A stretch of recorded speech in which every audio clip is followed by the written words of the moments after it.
I just wanted to take a huge chunk of your time today and look at the new How to Train Your Dragon 2 Bewilderbeast Final Battle Set toy.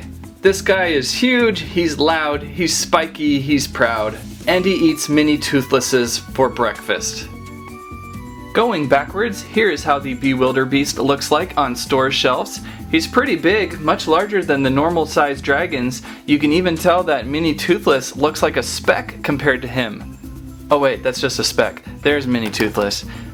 The open box design again gives you a chance to play around with him, make sure he is working how you want to work. This one even has a pull tag so his batteries are still fresh. I still get a kick out of how easy it is though to get these out of the package. Just a few simple cuts and you could put this guy in your back pocket and no one would ever know. On the back here we've got this epic back of package that I have not seen in a while. Pretty funny. You've got create your own epic battle, and look at this, we've got rock and trees and smoke and water. They really went outside the box on this one. He fires icy missiles, he roars dragon sounds, final battle toothless, so this must be pretty epic in the movie indeed. This toy can do a lot of things. So let's first look at maybe some of his articulation. He's got these cool arms that reach out and they also rotate around, but they are locked into a clicking mechanism for his head action feature. And sound effect, if you didn't hear that. Go get your ears checked. Both sides have this arm, but I think only one, no. Both sides have the arms attached to this head movement. He also has some articulation in his legs, but that is attached to his tail. Yes, I know you can growl. Those are attached to his tail, so you can turn them and pop them out of the alignment, but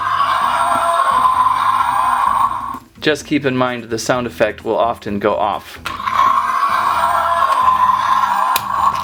So another thing you can kind of do with this guy is get him down on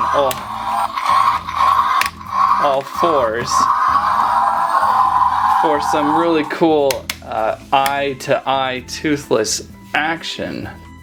He also has this ginormous handle on the back, and for some reason it looks to be fitted for, say, a 6-year-old. I don't understand why they don't make these for the mid-30s toy collector who should be out selling knives as door-to-door salesmen. But you know, it's set up for your 4+ in age group. Anyhow, you can grab onto this handle here, and then there's a little control lever right here for his action feature. Bet you didn't hear that sound before. And a pretty lively sound at that. He's got his little speaker up front here, and so far all I've heard is that same noise on his growling. Now he also has a projectile that comes out of his head up here, so you pop the blue dart inside his mouth and then you just simply press here and you attack poor Toothless. Oops, let me press it. Sounds like a different sound effect, and can you believe how that just bounced right over him? Let's try that again. I think that was a shot in a million. Alright, here we go. So yes, I'm hearing two distinct sounds, one for shooting and one for... But overall, this is a really fun toy. I'm really getting into it. He's got some cool other features going on, like this awesome chain coming down. Each chain piece is linked really well. Sometimes they cheap out on stuff like this and make it a piece of solid plastic. You've also got some nice soft plastic horns going on and wings, and I think this back tail piece here, so you're not going to injure yourself too much. Looks like we've got some glued articulation here, so that's nothing, can't really do much with his tail. But again, I like how we can stance him down and do kind of this charging thing or whatever you want to do.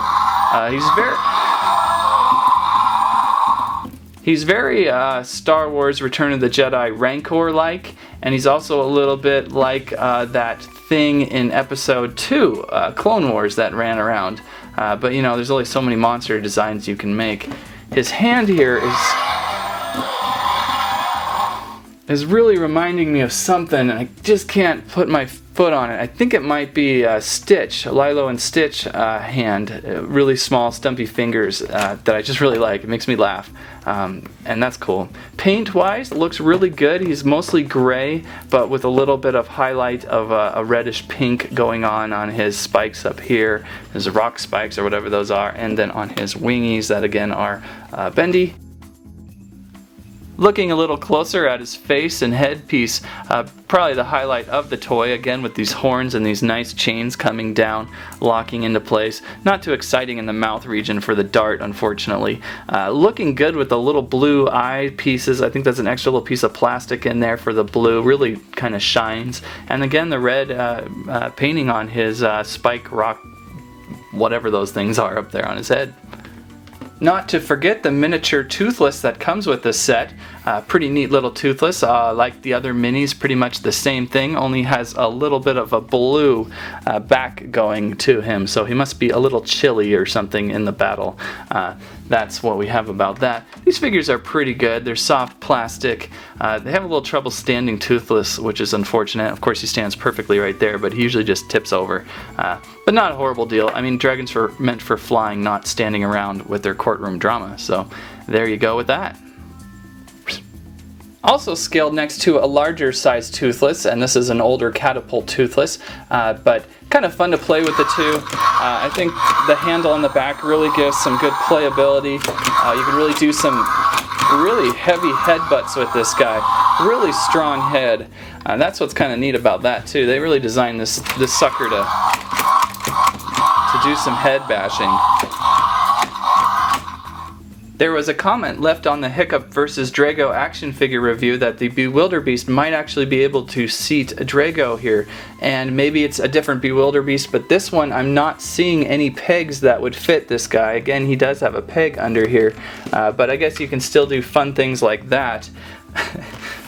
That's just awkward. It'll be interesting to see what he does in the movie. I have a feeling it will be something like this. Sorry, Belch and Barf. I have reviewed your taxes several times, and two-headed dragons cannot file jointly. You have to be two separate dragons. Hook Fang, your taxes are a mess. How many bridges did you burn this year, by the way?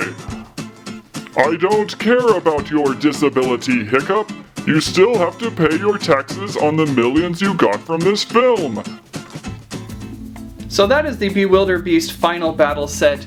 I found this a lot more enjoyable than I thought I would. At first I kind of thought, ugly monster. But now I'm thinking this guy is tough and really fun to battle with.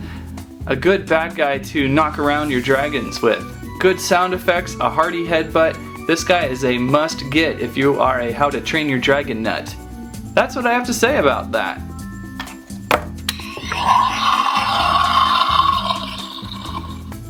Bewilder Squirrel sequel?